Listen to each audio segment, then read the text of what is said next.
It's like throwing spaghetti at the wall.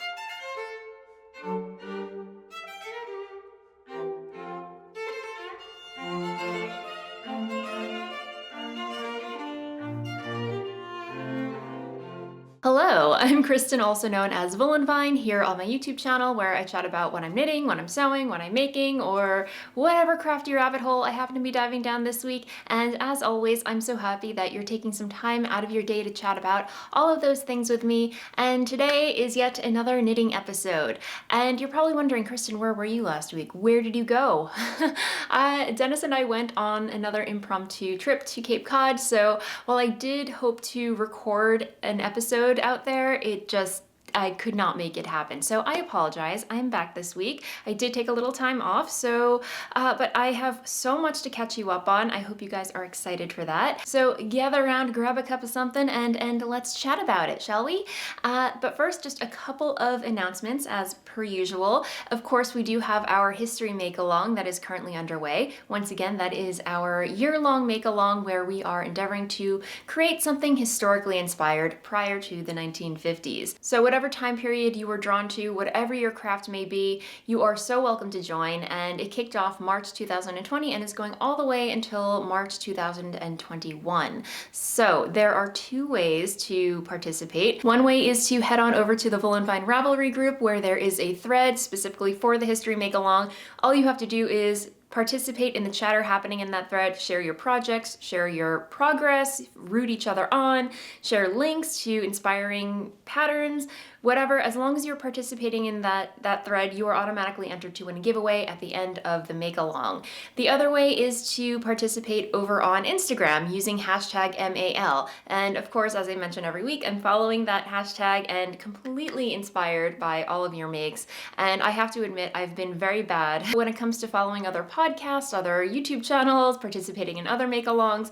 I am a self-professed lurker, even when it comes to hosting my own make-along. So I apologize for my silence in there, but please know that I am dipping in, seeing what you're all making and being so inspired by it and cheering you guys on. I've just been so over the moon excited that you guys have been so into this make-along. So yeah. So again, if you haven't already, hop on over to Instagram or to Ravelry and check those things out. Last but not least, this episode is sponsored by the wonderful and amazing Skillshare, which is an online learning community platform where you can learn pretty much anything. I use it all the time for learning new things, especially when it comes to crash courses in Adobe Premiere, when it comes to editing this video, or lately I've been watching a lot of flat lay tutorials, which there are quite a few on there, so I will link to some down below. If you've been following my Instagram feed, you might notice that the flat lay game has been kind of on the rise, but you can learn so much more in there when it comes to crafting, photography,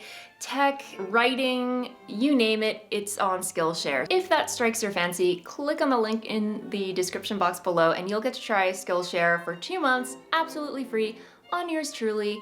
You're welcome, and thank you, Skillshare. All right, my friends, before I get into some finished objects, what was that? Finished objects? Oh yeah, I have some finished objects to share with you this week. I know, it's been a while, but you're probably wondering what Margot the mannequin is currently wearing.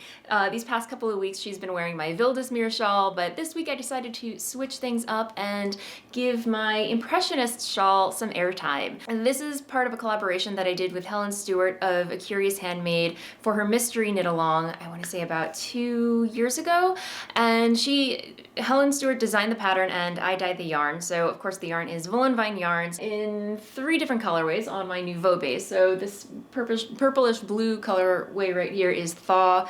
Solstice is the creamy white with black speckles, and this speckled pink up here is a colorway that I dyed specifically for the make-along. I haven't dyed it in a while, so I may be bringing these 3 colorways back into the shop for a limited time soon. So shameless plug for my newsletter, but if you do sign up for my newsletter, you will be notified when this type of stuff happens. So yes, in the near future, I will be dyeing this colorway combo and we'll let you know through the newsletter and of course through Instagram. So anyway, just to let you guys know that is available. And yes, the newsletter sign up link is linked below. But anyway, that is what Margot is wearing today. And I have some finished objects, as I mentioned. So let's get into that. I can't even remember. Once again, I can't remember if I showed these off on the last episode because it's been a while. But anyway, my Dreaming of Paris socks are completely done. They're done, and by completely done, I mean they are blocked, they are photographed, they're on Ravelry, they're on Instagram, and I could not be happier, guys. I'm so psyched about these. And again, this is a pattern by Locatelli. I can't remember the last time I saw a sock pattern and wanted to cast on ASAP. I mean, these completely bogarted my heart. So they hopped on the needles and hopped off my needles rather quickly. So if that says something about the pattern, I don't know what does. Again, these are the Dreaming in Paris socks by Locatelli. The yarn is my hand-dyed yarn, Voolenvine yarns on my footsie base, which is a blue face luster nylon blend.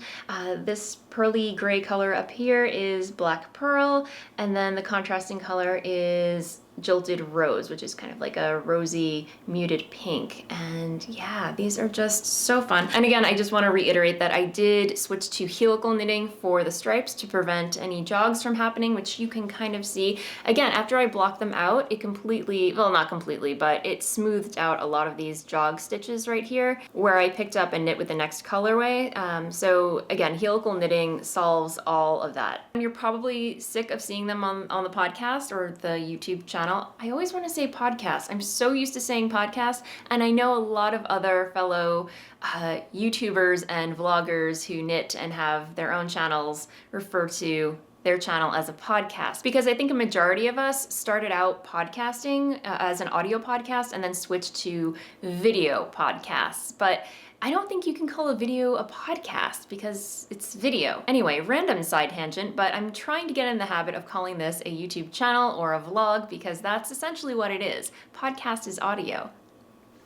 I don't know. I guess it doesn't really matter to you guys. But anyway, this is what goes on through my head, so I'm just spilling my brains right now. So anyway, Dreaming of Paris socks are done, but wait, that is not all, there's more. Speaking of vlogs, on my last vlog, I teased that I was recording a sock knitting tutorial, and these are the socks that I knit for the tutorial. So again, just to let you guys know, the sock knitting tutorial is coming out. It's finished, it's edited. However, I'm holding off on publishing it because I want it to work in conjunction with my free sock knitting pattern called My Favorite Socks.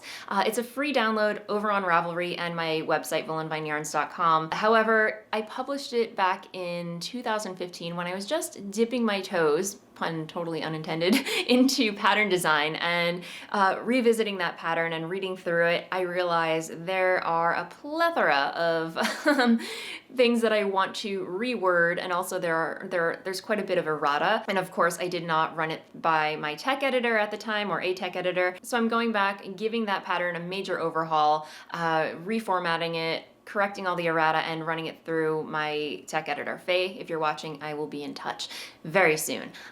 So anyway, I'm hoping to publish that tutorial, if not next week, the following week for sure. But if you would like a sneak peek of that tutorial, it's published over on my Patreon account. The full thing in all its glory, it's there for your viewing pleasure, and I published that just as a thank you to all of my patrons who support this channel. So yes, it's there, go check it out. But yes, this tutorial will be coming down the pike, very soon. But in the meantime, these are my finished socks. They're shorties, as I actually do like my socks to be. I don't like a very long leg, to be honest. I'm not one of those people that like my socks peeking out over the top of my boots. So these will fit into my sock wardrobe very nicely. And again, this is just my simple go-to recipe for knitting top-down socks. It just has a cuff, a leg. It has a traditional reinforced heel flap that's very similar to the one in the Dreaming of Paris socks, and then a heel turn, and then swinging. Toe decreases, and then a grafted Kitchener stitch toe.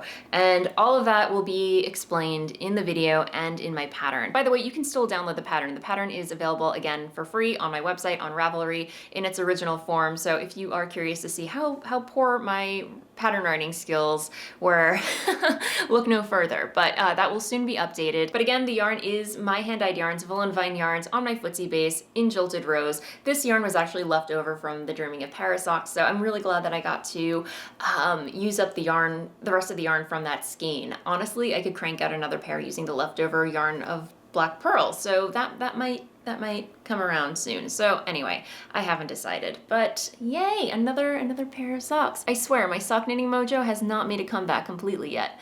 This was just done because I wanted to put out a tutorial for you guys. So anyway, stay tuned for that.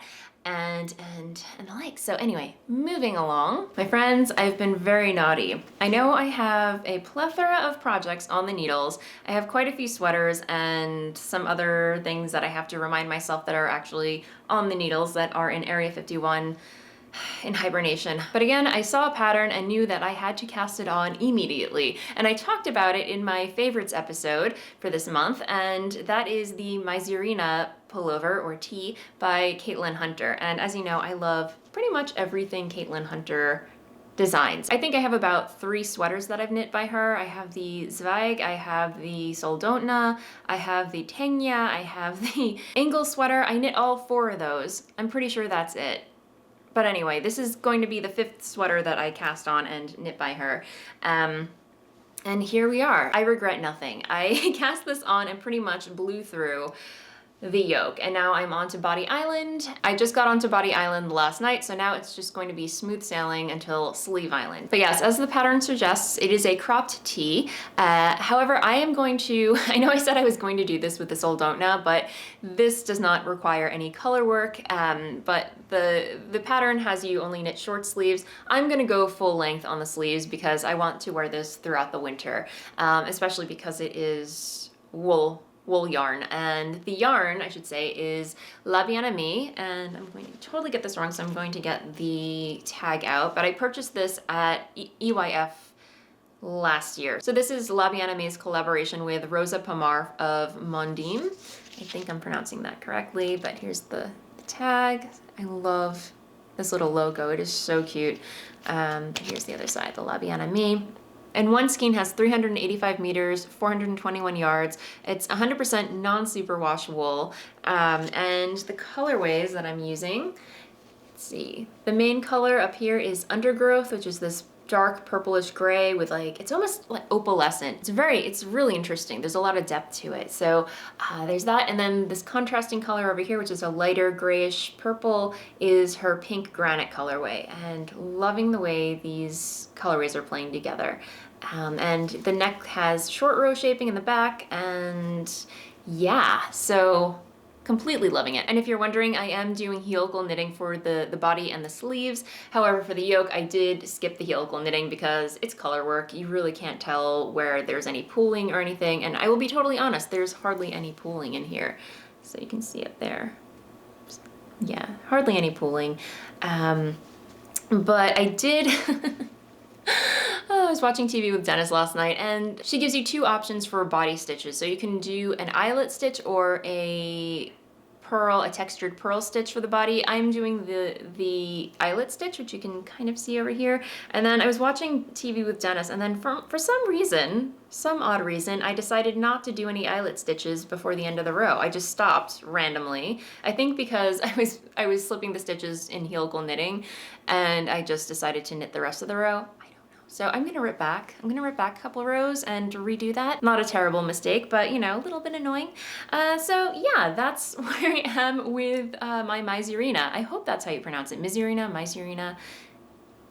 I know I'm gonna get corrected in the comments below. But anyway, I am not swatching. I know, not swatching, but I believe this will fit me and block out very nicely. I don't want it to have too much of a baggy fit. Again, I'm not swatching because I know a lot of Caitlin Hunter's patterns are oversized, they have a lot of ease built into them, and just having knit her previous patterns, I know that I'm usually okay if I knit, go up a needle size, because I do find that she does have a slightly tighter gauge compared to mine when I swatch and everything, so I did go up a needle size compared to the one that is suggested in the pattern, in case you're wondering. But yes, I think that is all I want to say right now about my Misurina.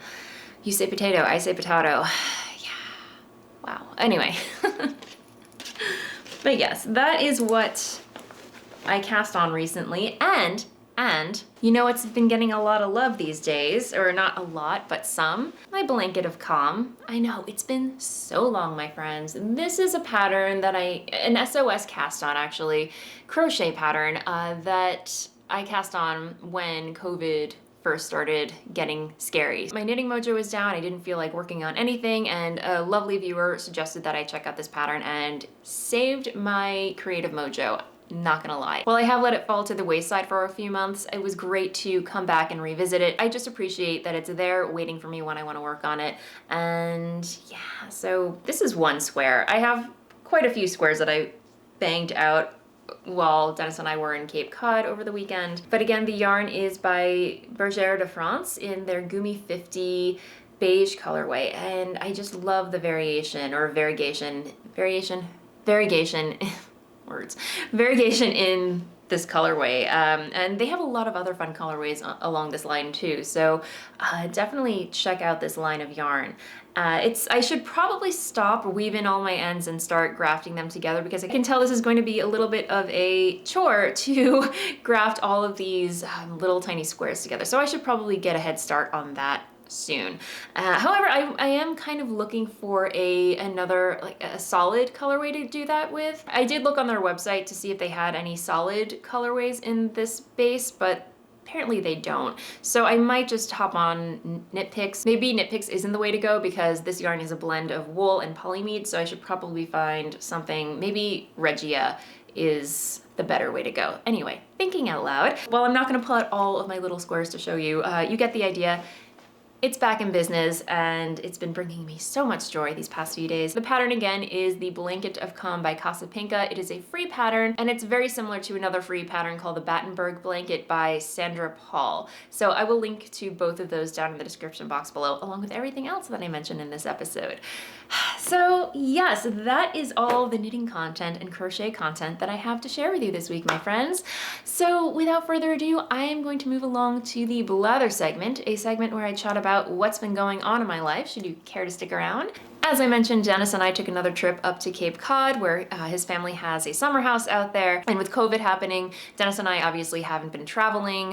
The only place we've been going to is Cape Cod. So, you know, it's safe, and we know the area, and we got out of the city, and unfortunately we had not so great weather. We showed up there, it was really nice, but the rest of the weekend was pretty much rained out. So we did leave a day early, but I will say that I did get quite a lot of knitting done, and I got to practice my photography out there.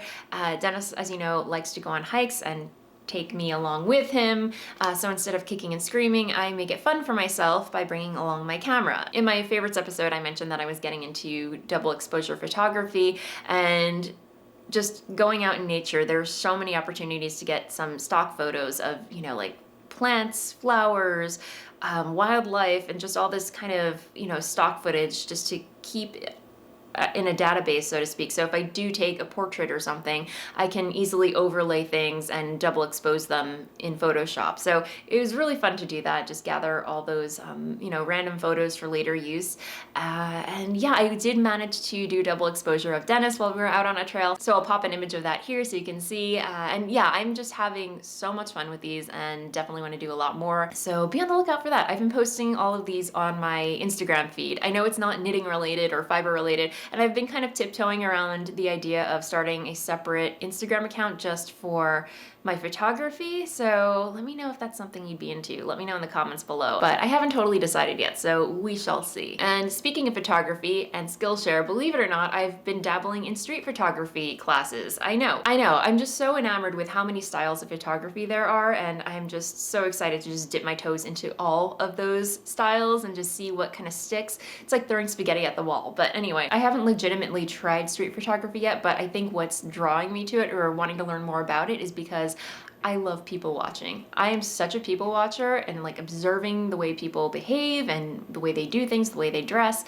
I don't know, I'm just so fascinated by it. And as an introvert, the idea of going out on the street and, I don't know, like taking photos of strangers, and I don't know, it just kind of freaks me out. So I'm just trying to learn like the logistics behind doing all of that. So anyway, that is where my brain is at this week, and I think I will end things there. I hope this episode isn't longer than 15 minutes, but anyway, we'll see how well I can edit this down. All right, my friends, I'm gonna end things there. Thank you so much as always for hanging out with me this week. I hope wherever you are in the world, you're staying safe, you're staying well, you're staying creative, and if you enjoyed this episode, episode and you haven't already, please feel free to like and subscribe down below. I put out 2 videos for your viewing pleasure every week.